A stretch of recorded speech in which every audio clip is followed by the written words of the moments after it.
त्वमेव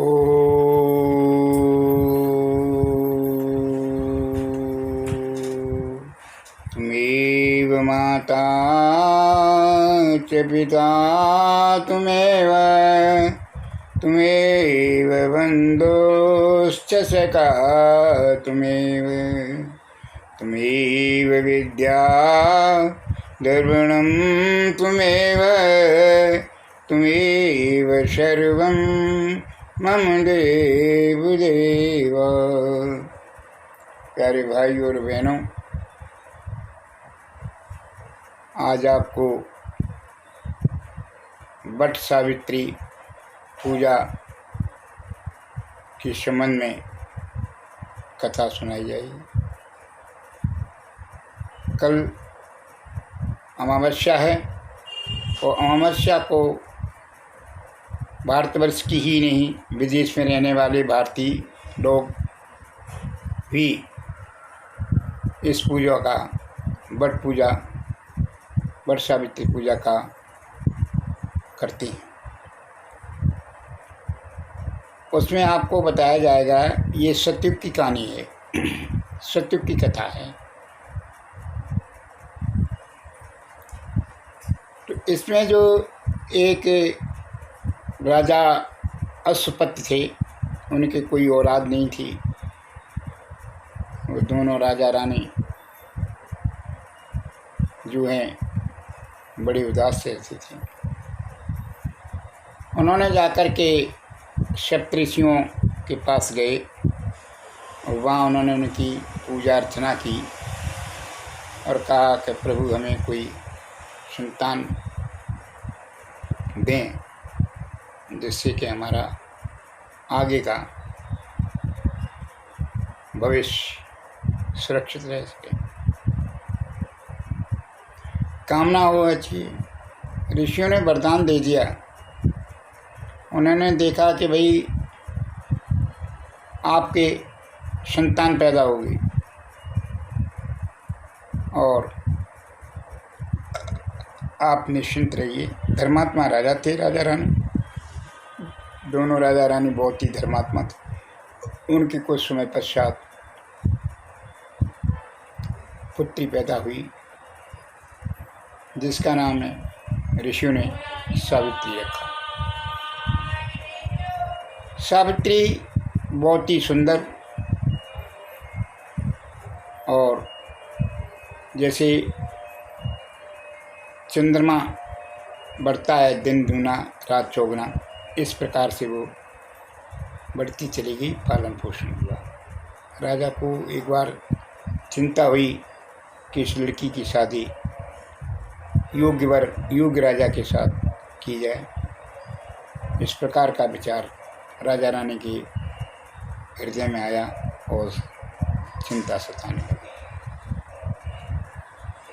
फिर एक दिन राजा रानी ने कहा कि बेटा आप खुद जाओ और अपने पति का चयन करिए और चयन करके हमें बताइए, हम खुशी खुशी से आपकी वहाँ शादी करते हैं। तो वही कुछ सहेलियों के साथ, रजवाड़ों के साथ वो अपने विचार के घूमती फिरती गई। तो क्या देखते हैं कि एक युवक लकड़ी का गट्ठर बांध के सिर पर धर के ला रहा है। वो बहुत ही सुंदर तेजस्वी, वो उनको पसंद आ गया और उन्होंने अपना वर मान लिया और घर पर चले गए। उन्होंने अपने माता पिता से कहा कि हमने वर ढूंढ लिया है और अपनी मनपसंद का और आप उसका शादी कर लो। इतने में क्या आता है कि वहाँ देव ऋषि नारद जी आते हैं, सप्तऋषि आते हैं, शनकादि जी वगैरह। तो राजा बड़े धर्मात्मा थे, सबका आदर सम्मान करते थे, सबको अच्छा रखते थे। उन्होंने अपनी योग माया से देखा कि बेटी जिससे वर को आपने ढूंढा है उसकी तो आयु सिर्फ 1 वर्ष है। राजा रानी ने कहा कि बेटा और कोई देख लो, और कहीं बात बनती है वहाँ बनाओ, इसको छोड़ो। सावित्री ने कहा कि पिताजी, जो आपने हमें जो निर्णय दिया और जो हमने निर्णय कर लिया है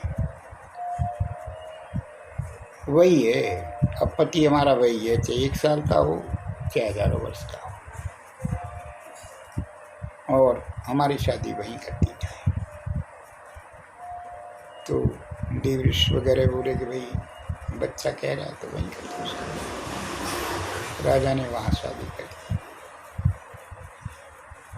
तो शादी होकर के आई तो देव ऋषि की वाणी सावित्री की मन में दिन रात 24 आवर्स घूमती रही, और वो जो है उसको उसने मन में ठान लिया। इधर सत्यवान के माता पिता दुष्यंत थे, वो भी राजा थे। दुष्यंत सत्यवान के माता पिता भी राजा थे। उनका राज्य है वो दूसरी राजा ने हड़प लिया था, छीन लिया था, और वे जंगल में वास करते थे। जंगल में वास करते थे राजा रानी और सत्यवान। सत्यवान खाने पीने की व्यवस्था जुटाता था और अपने माता पिता की सेवा। तो जब राजपाट चला गया, बड़ा व्यथित हुए, तो उनकी आंखों की रोशनी चली गई थी। राजा रानी की आंखों की रोशनी चली जाने में अब तो वो बड़ा असहाय से महसूस करने लगे। लेकिन सत्यवान दिन रात अपने माता पिता की सेवा शुश्रूषा करना और भगवान की शरण में रहना। इधर सावित्री आ गई। अब सावित्री भी घर को संभालने लगी। बाहर का काम जो है सत्यवान करने लगे अपने लाते, और जंगल से फल फ्रूट वगैरह लाते, लकड़ी लाते, चुन के वो अपनी सेवा करते। जब थोड़ा समय रह गया, अब 1 महीना 11 महीने कट गए, जब 12वां महीना लगा तो सावित्री ने जो है दिन रात विष्णु भगवान की पूजा में संलग्न, सब घर का काम काज करती और श्री विष्णु हर का भजन करती। हे कृष्ण गोविंद हरे मुरारी, हे नाथ नारायण वासुदेवा। हे कृष्ण गोविंद हरे मुरारी, हे नाथ नारायण वासुदेवा। उसका 24 आवर्स ध्यान रहता।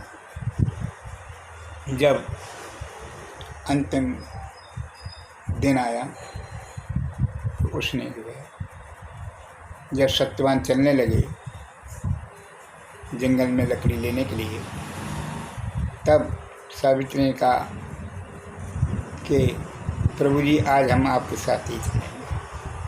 उन्होंने तुम घर पे माता पिता हैं, देखो तुम, और जो रोज की तरह आती जाती हैं, आप चिंता नहीं, आज जाना है साथ। तो साथ लेके चल दिए। जंगल में उन्होंने लकड़ी वगैरह काटी, इकट्ठी की, बट वृक्ष के नीचे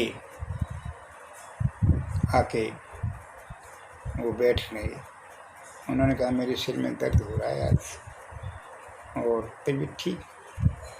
सावित्री समझ गई कि अब समय आ गया। देखिए, जो कठोर परिश्रम करते हैं, कठोर तप करते हैं, उनको आगाह हो जाता है। जो कठोर तप करते हैं, कड़ा परिश्रम करते हैं, सत्यवादी होते हैं, उनको पहले ही आगाह हो जाता है, पता चल जाता है। उन्होंने सावित्री ने कहा कि आप ऐसा करिए, आप हमारी गोदी में बैठ जाइए। उसको लिटा लिया, सिर दबाने लगे। उधर यमराज के देवदूत आए, उनके कर्मचारी आए प्राण लेने के लिए। तो सावित्री का इतना तेज था कि वो टिक न सके, वापस चले गए। उसके बाद यमराज अपना काल का फंदा लेकर के खुद आए। उन्होंने बोला मैं जा। जब वो आए तो उन्होंने उसका इतना तेजस प्रचंड सूर्य की तरह तपती हुई यमराज भी तमतमाने लगे और उन्होंने अपना दूर से काल का फंदा डाल करके उनके प्राण हर के चले गए। सावित्री साथ ही साथ उन्होंने कहा कि सावित्री तुम वापस जाओ। हम कैसे वापस, जहाँ हमारा पति जाएगा वहीं हम जाएंगे। उन्हें कि तुम आप ऐसा करो, कोई वरदान मांग लो। कि आप वरदान देना चाहते हैं तो सबसे पहले हमारे जो सास ससुर हैं जिनकी आँखों की रोशनी चली गई है, वो उनकी आँखों की रोशनी आ गई। उन्होंने कि ये मस्त। फिर जब आगे चल दिए, बोले सावित्री चली जाओ। कि ऐसे कैसे चले जाएं, हमारा राजपाट जो है वो दुश्मनों ने छीन लिया है। उन्होंने जाओ, 3 दिन बाद आपका राजपाट भी मिल जाएगा, जाइए। सावित्री फिर पीछे चल रही है। जब आकाश रोष लोक को जाती हुई, जब बिल्कुल ही वहाँ पहुँच गए, थोड़ी दूर रहा तो उन्होंने कहा कि सावित्री तुम वापस आओ, ये विधि का विधान है, और जो कुछ वर मांगना और मांग लो और वापस चले जाओ। उन्होंने कहा साहब आप दे नहीं चाहते हैं तो हमारे सास ससुर चांदी की कटोरे में अपने पोतों का दूध पीते हुए देखे। उन्होंने आके जो उसमें कह दिया, ऐसे चक्कर से सावित्री ने बांधा कि वो बात को सुन नहीं पाए। उन्होंने कहा हे मस्त, ऐसा ही हो। उन्होंने फिर चलना शुरू कर दिया सावित्री के पीछे, और वे यमराज चकराने लगे। उन्होंने को इतनी बड़ी सती सावित्री है वास्तव में, ये पीछे ही नहीं छोड़ रही है, बिल्कुल हमारा यमलोक आ गया है, और फिर भी चली आ रही है। उन्होंने कहा सावित्री वापस जाओ। तो महाराज ठहरो, आप सत्यवादी हैं, आपको सत्य धारण करने वाले हैं, कैसे जाएं? जब आप हमारे पति को ही ले जा रहे हैं तो फिर उनके जो औलाद होगी तभी तो हमारे सास ससुर चांदी के कटोरे में दूध पीते हुए पोतों को देखेंगे। उनकी आंखें खुली की खुली रहेगी यमराज की। यमराज बोले सावित्री मैं हार गया और तुम जीत गई, जाओ आज से संसार में सती सावित्री की बराबर कोई नहीं, जाओ और हजारों वर्ष तक राज करो, और पुत्र से धन दान से तुम परिपूर्ण होंगे। वो हमने सत्यवान को जो है उनके प्राण वाए हमने उनकी वापस कर दी और तुरंत चाहिए जहाँ से उन्होंने प्राण वाह छोड़ दिए। सावित्री है वो। अपनी योग माया से तुरंत नीचे आ गए। उनके पास बैठी, हाथ फेरा, सिर पे वो खड़े हो गए। प्यारे भाई और बहनों, ये भारतीय संस्कृति की सत्य कथा। इसको आज जो जेठ की अमावस्या कल है, जो उसको सभी सुहागिन स्त्रियाँ, माताएं, बहनें, बुआ, भाभी, जो भी सुहागिन बहन बेटियां हैं, वो सभी मनाती हैं। और वो उसकी विधि विधान को सभी जानती हैं। विधि विधान को सब जानती हैं। घर को पवित्र किया जाता है और पवित्र कपड़े पहने जाते हैं। सुहागिन के कपड़े, सुहागिन चिन्ह हैं, सुहागिन कपड़े पहने जाते हैं। घर में पकवान बनाए जाते हैं और वट पूजा, वृक्ष की, उसकी पूजा की जाती है। उसमें जो है 3 धागे, कोई 7, कोई 21, इस तरीके से धागों में बांध करके वट वृक्ष की पूजा की जाती है।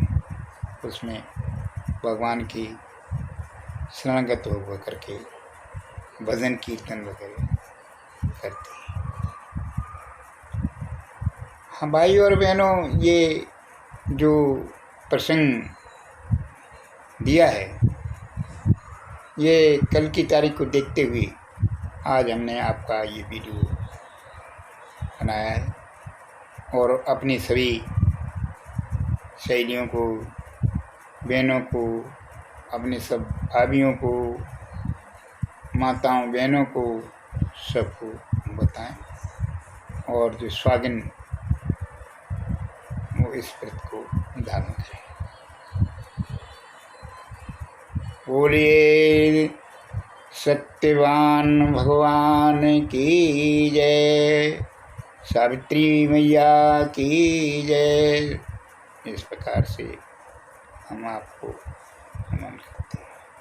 हे कृष्ण गोविंद हरे मुरारी, हे नाथ नारायण हे वासुदेवा। बोलो निष्कलंक भगवान महाराज की जय।